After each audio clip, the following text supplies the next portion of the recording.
Assalamualaikum warahmatullahi wabarakatuh. Shalom, Om Swastiastu, Namo Buddhaya. Perkenalkan, saya Ummu Khairia M, selaku mahasiswa PMM asal Universitas Negeri Makassar. Baik, di sini saya akan menjelaskan video tentang tindak tutur yang diampu oleh Bapak Immanuel Silitonga, SPD MPD, selaku dosen pragmatik di Universitas Katolik Santo Thomas. Tindak tutur. Pengertian tindak tutur. Tindak tutur adalah bagian dari pragmatik. Tindak tutur merupakan pengujaran kalimat untuk menyatakan agar suatu maksud dari pembicara diketahui pendengaran. Tindak tutur atau speech act adalah ujaran yang dibuat sebagai bagian dari interaksi sosial. Menurut Leoni dalam Sumarsono dan Paina Partama 2010, tindak tutur merupakan bagian dari peristiwa tutur, dan peristiwa tutur merupakan bagian dari situasi tutur. Setiap peristiwa tutur terbatas pada kegiatan atau aspek-aspek kegiatan yang secara langsung diatur oleh kaidah atau norma bagi penutur. Dengan demikian, tindakan tutur merupakan karakteristik tuturan dalam komunikasi. Diasumsikan bahwa dalam merealisasikan tuturan atau wacana, seseorang berbuat sesuatu, yaitu performasi tindakan. Tuturan yang berupa performasi tindakan ini disebut dengan tuturan performatif, yakni tuturan yang dimaksudkan untuk melakukan suatu tindakan.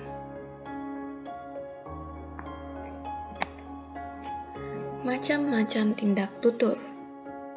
1. Menurut Austin 1962, membagi tindak tutur menjadi 3 macam tindakan, yaitu the act of saying something, the act of doing something, dan the act of affecting someone.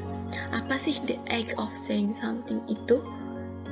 Yang disebut dengan tindak lokusi, tindakan menghendaki mitra tuturnya untuk melakukan sesuatu. Sedangkan the act of doing something atau tindak ilokusi dan tindakan memberikan pengaruh terhadap mitra tutur atau menghendaki adanya reaksi atau efek atau hasil tertentu dari mitra tutur. The act of affecting someone atau tindak perlokusi. Lokusi. Tindak lokusi adalah sebuah tindakan mengatakan sesuatu. Menurut Levinson dalam Cahyono 1995, tindak lokusi atau locutionary act adalah pengujaran kata atau kalimat dengan makna dan acuan tertentu. Scheer dan Leoni 2010 menyatakan bahwa tindak lokusi adalah tindak tutur yang menyatakan sesuatu dalam arti berkata, atau tindak tutur dalam bentuk kalimat yang bermakna dan dapat dipahami.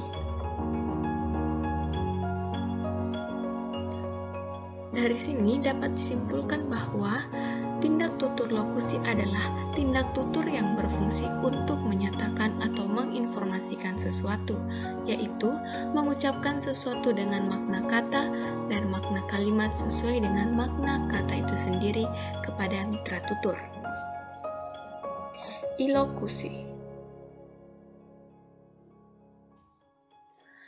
Tindak ilokusi atau ilocutionary adalah pembuatan pernyataan, tawaran, janji, dan lain-lain dalam pengujaran dan dinyatakan menurut daya konvensional yang berkaitan dengan ujaran itu atau secara langsung dengan ekspresi-ekspresi performatif. Levinson dalam Cahyono. Wijana 1996 berpendapat bahwa tindak-tindak tutur yang mengandung maksud dan fungsi daya ujar. Dari uraian di atas, dapat disimpulkan bahwa tindak tutur ilokusi adalah tindak tutur yang berfungsi menyampaikan sesuatu dengan maksud untuk melakukan tindakan yang ingin dicapai oleh penuturnya pada waktu menuturkan sesuatu kepada mitra tutur. Perlokusi. Levinson dalam Cahyono 1995 berpendapat bahwa tindak perlokusi atau perlocutionary act adalah pengaruh pengaruh yang dihasilkan pada pendengar karena pengujaran sebuah kalimat dan pengaruh itu berkaitan dengan situasi pengujarnya. Cheer dan Leonie 2010 menjelaskan tindak perlokusi adalah tindak tutur yang berkenan dengan adanya ucapan orang lain, sehubungan dengan sikap dan perilaku non-linguistik dari orang lain.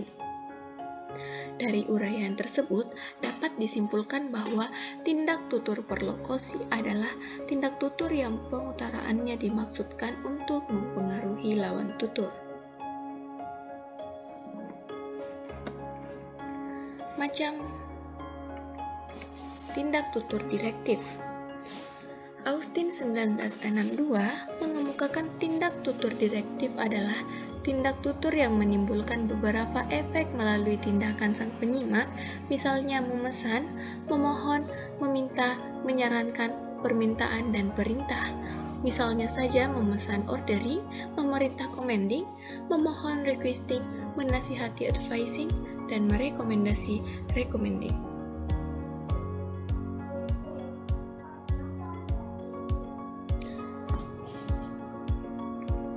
Bentuk-bentuk tindak tutur direktif.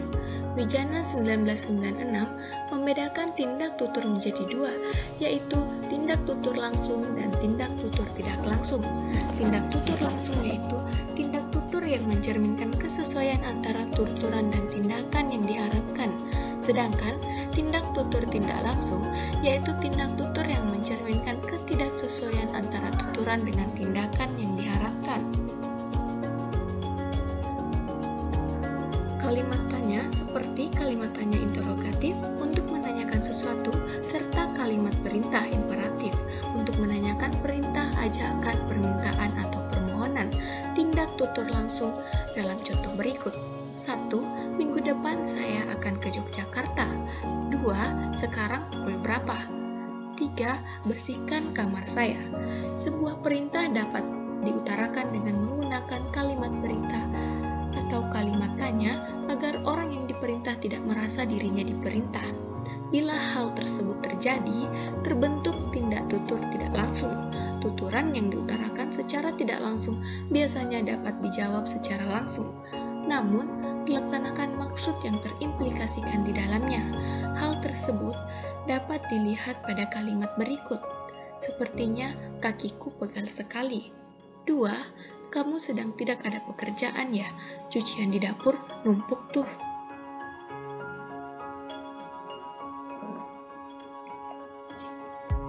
Fungsi tuturan. 1. Fungsi representatif. 2. Fungsi direktif. 3. Fungsi ekspresif. 4. Fungsi komisif.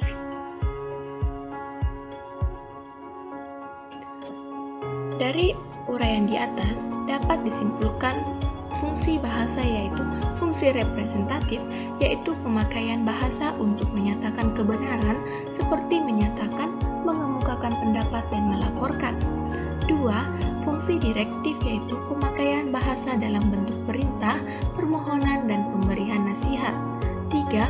Fungsi ekspresif yaitu pemakaian bahasa berupa ungkapan perasaan seperti mengucapkan terima kasih, memberi selamat, memberi maaf, memuji, mengucapkan rasa senang atau tidak senang.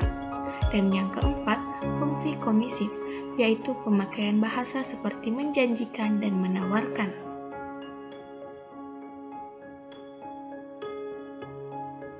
Baik, itulah tadi presentasi yang sempat saya berikan. Terima kasih telah menghadiri presentasi ini. Sekian dan terima kasih.